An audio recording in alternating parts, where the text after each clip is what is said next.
Pemirsa, perkataan mantan caleg Partai Keadilan Sejahtera Edi Mulyadi soal pemindahan ibu kota negara dari Jakarta ke Kalimantan Timur yang viral di media sosial ramai dikecam warga. Kecaman tidak hanya datang dari warga dan sejumlah pihak di Kalimantan Timur saja, namun juga dari wilayah Kalimantan Selatan dan Kalimantan Utara. Sampai segitunya sih kalian cari uang, serakahnya kalian menggadaikan kedaulatan, bro. Ucapan mantan caleg PKS Edi Mulyadi yang menyebut Kalimantan sebagai tempat jin buang anak berbuntut panjang. Puluhan warga secara bergantian dari sejumlah kelompok hingga tokoh adat datang ke Polda Kaltim melaporkan Edi Mulyadi atas dugaan ujaran kebencian. Mereka menuntut polisi segera menangkap mantan caleg Partai Keadilan Sejahtera itu karena telah melukai hati masyarakat Kalimantan Timur akibat ucapannya yang viral di media sosial. Kami sangat menolak dengan keras dan minta supaya kepolisian segera menangkap. Kalau tidak, kami juga akan terus tidak akan berhenti untuk melakukan pergerakan gitu. Dan ini serentak, besok pun juga akan serentak seluruh Kalimantan.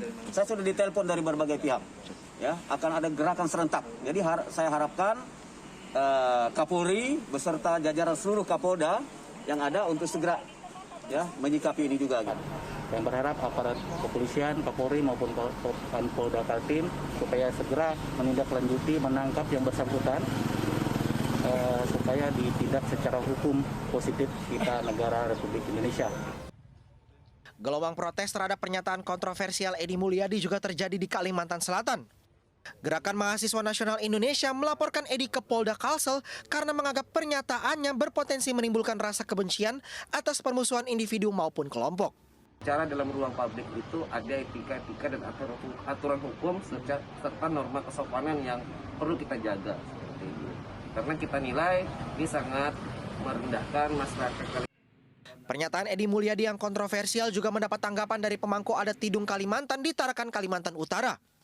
Ketua Adat Tidung Ulun Pagun Kalimantan Undun Syah meminta pihak berwajib memproses secara hukum terhadap Edi Mulyadi yang pernyataannya mengandung ujaran kebencian.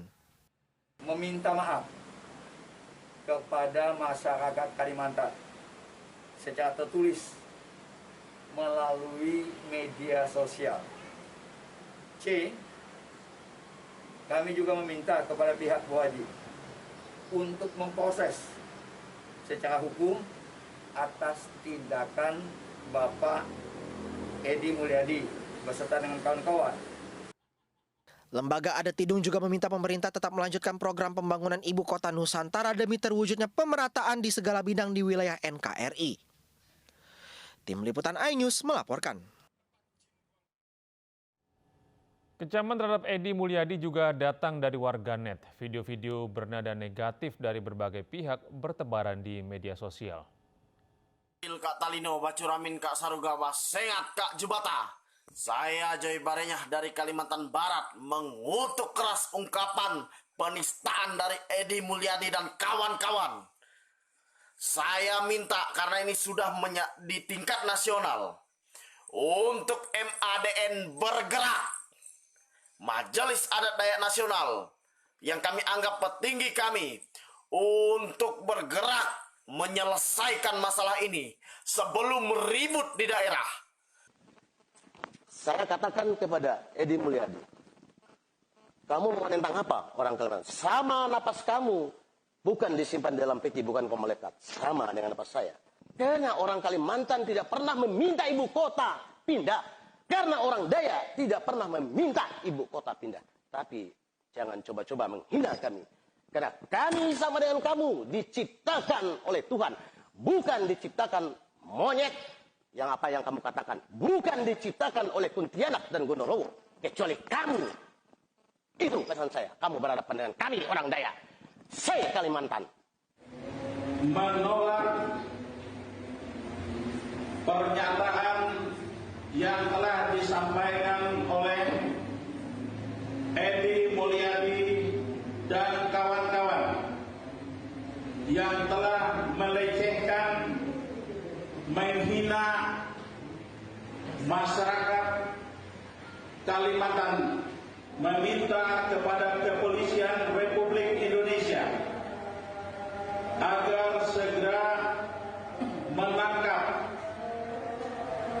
menahan dan memproses hukum Edi Mulyadi dan kawan-kawan kami masyarakat Dayak Kalimantan Timur meminta kepada Kepolisian Republik Indonesia dan Polda Kaltim untuk memproses secara hukum positif dan menghadirkan Edi Mulyadi di tengah masyarakat adat Kalimantan Timur untuk diproses secara hukum adat.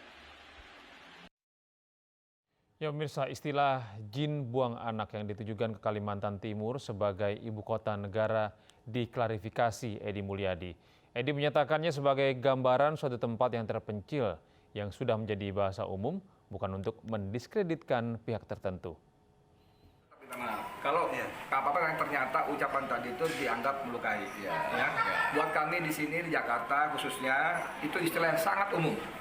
Sebagaimana juga ada beberapa daerah yang secara budaya umum, misalnya mohon maaf di Jawa Timur ya, dia biasa berkata-kata yang buat orang Solo, wih kasar banget loh, gitu ya. Ya, kau mati kapan gitu misalnya gitu kan. Itu kan maaf. Kurang lebih artinya sialan lo kapan mati lo. Tapi itu kan buat Jawa Timuran biasa banget gitu. Tapi buat kuping Solo, Jawa Tengah, ih kasar banget. Nah, jadi pada konteks itu tempat sekali lagi saya ingin tekankan tempat jin buang anak buat kami, saya khususnya Jakarta itu tempat benar-benar hanya menggambarkan tempat jauh. Nggak ada kaitan ada pretensi merendahkan, menghina, nggak ada. Saya bahwa saya tetap minta maaf dianggap menyalahi atau tidak menyalahi, tetap saya minta maaf. Ternyata itu membuat ada kesalahpahaman. Setelah berkasnya dinyatakan lengkap atau P21, kasus ujaran kebencian pegiat media sosial Ferdinand Huta Heian dilimpahkan oleh penyidik Bareskrim Polri ke Kejaksaan Negeri Jakarta Pusat. Ferdinand akan ditahan Kejaksaan 20 hari ke depan menunggu pelimpahan berkas ke Pengadilan Negeri Jakarta Pusat.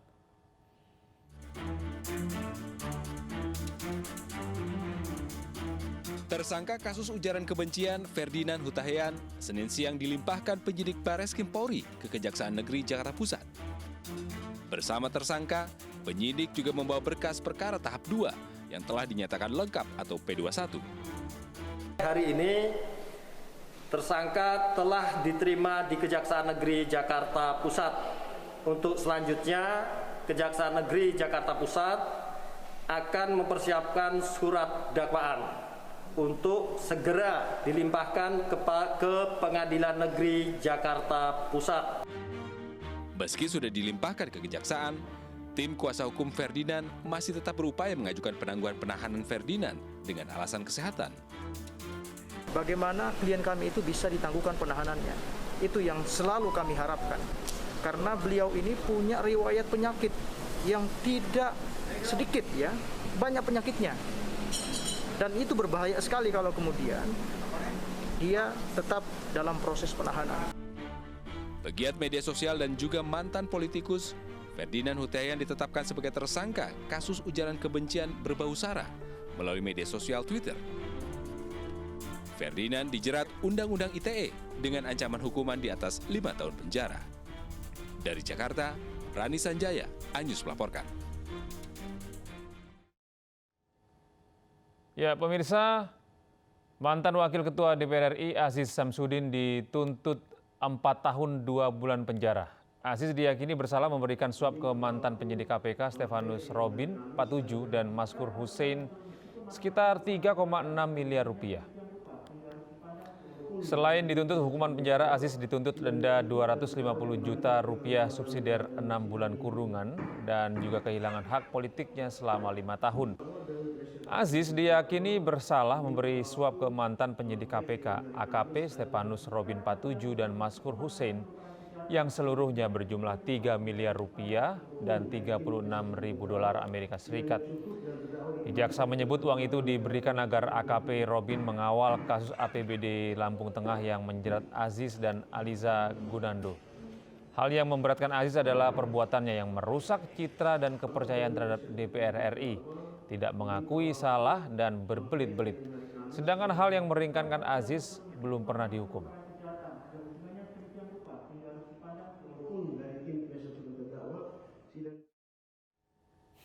Pemirsa, Bupati Langkat, Sumatera Utara terbit rencana parangin angin tak hanya tersandung kasus dugaan korupsi. Terbit ternyata juga tersandung kasus lain, yakni dugaan pidana perbudakan modern yang terungkap usai penyidik KPK mendapatkan penjara khusus di rumah pribadinya.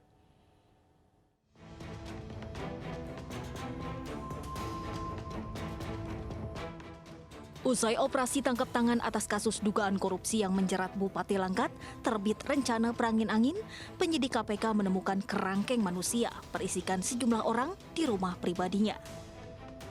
Dari hasil pendalaman polisi, penjara khusus ini dibuat oleh Bupati Langkat nonaktif secara pribadi untuk warga yang menjalani rehabilitasi narkoba. Kerangkeng ini telah ada sejak 10 tahun lalu. Selain direhabilitasi, warga yang berada di dalam kerangkeng ini juga dipekerjakan di kebun sawit milik terbit rencana. Untuk merehabilitasi korban-korban narkoba, ya pengguna narkoba. Dan teman-teman kalau lihat kemarin di situ, itu adalah pengguna narkoba yang baru masuk 2 hari. Dan malamnya sebelum dilakukan, kita melakukan operasi tangkap tangan. Sementara dari temuan Migran Care, kerangkeng manusia di rumah terbit rencana ditengarai sebagai bentuk perbudakan modern. Dengan bukti foto dan video yang dimiliki, Migran Care pun melaporkannya ke Komnas HAM.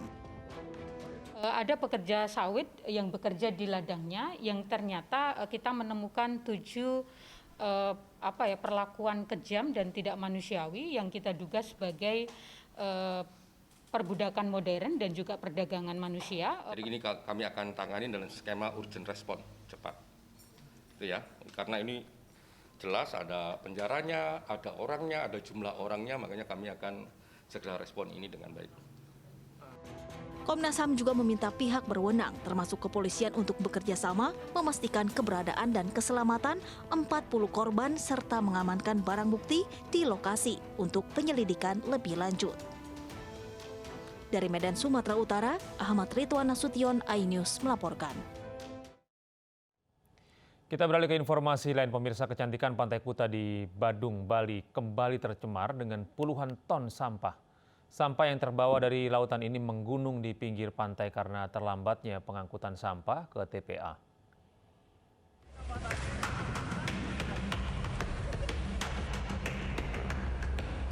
Inilah sampah yang menggunung di sepanjang Pantai Kuta, Badung, Bali.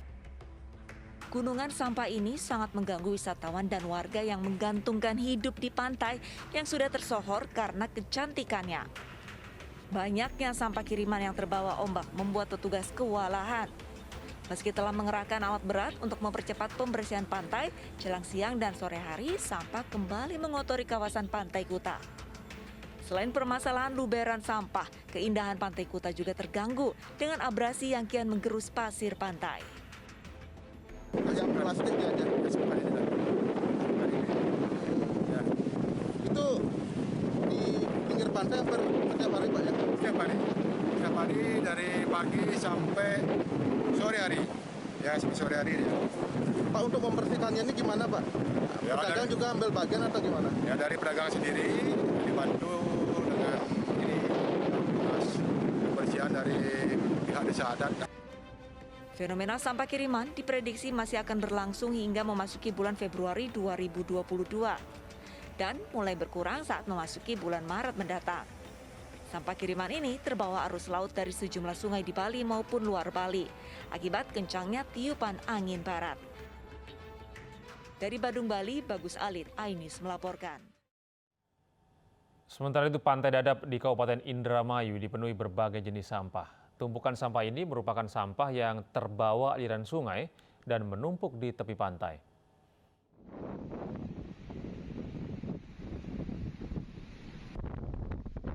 Tumpukan sampah di Pantai Dadap, Kecamatan Juntinyuat, Kabupaten Indramayu, Jawa Barat, menjadi pemandangan rutin warga sekitar.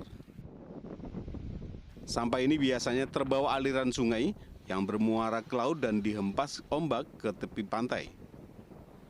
Sampah di sepanjang Pantai Dadap terus menumpuk, seiring belum adanya penanggulangan sampah oleh Dinas Kebersihan Kabupaten Indramayu. Selain dipenuhi sampah, air di Pantai Dadap juga menjadi keruh dan mengeluarkan bau tak sedap. Menurut warga setempat, gunungan sampah yang menutupi hampir seluruh tepi pantai ini sudah berlangsung lama. Sampah-sampah itu umumnya terbawa arus air laut. Harapannya apa nih Pak dengan kondisi seperti ini nih Pak? Ya dibersihkan mintanya sih. Mintanya ya. Supaya buat kerja nelayan kan enak. Ini terganggu nggak sih Pak dengan keadaan seperti ini? Ini udah berapa lama Pak? Bertahun. 3 tahunan. Selain tidak elok dipandang mata, sampah yang memenuhi bibir Pantai Dadap, Kecamatan Junti Nyuat Indramayu ini dikhawatirkan akan mencemari lingkungan sekitar. Dari Indramayu, Jawa Barat, Tok Iskandar, iNews melaporkan. Sementara itu terkait penanganan sampah di sungai, Gubernur Jawa Tengah Ganjar Pranowo menyusuri sungai Sekanak di Palembang, Sumatera Selatan. Sejumlah ibu-ibu yang berada di sisi sungai antusias mengajak Ganjar bersuah foto. Kedatangan Ganjar Pranowo saat menyusuri sungai Sekanak di Palembang, Sumatera Selatan disambut antusias masyarakat Palembang, khususnya ibu-ibu. Mereka mengajak Ganjar bersuah foto, bahkan diajak mampir ke rumah.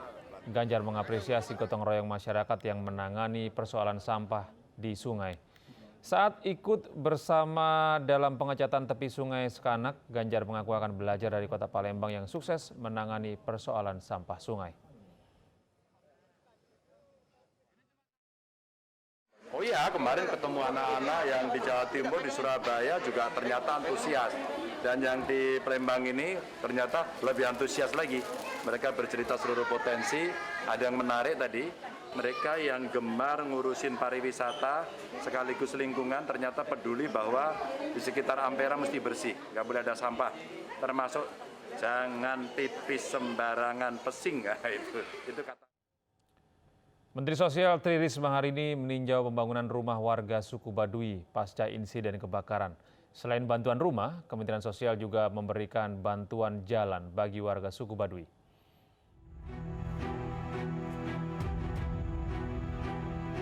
Meski harus melalui jalan berliku dan menanjak di Pegunungan Kendeng, Lebak, Banten, namun Menteri Sosial Tri Risma hari ini menyempatkan bertandang ke lokasi agar dapat menyaksikan langsung aktivitas warga suku Baduy di Desa Kanekes, Kabupaten Lebak, Banten yang sedang membangun rumah dengan dana bantuan Kemensos.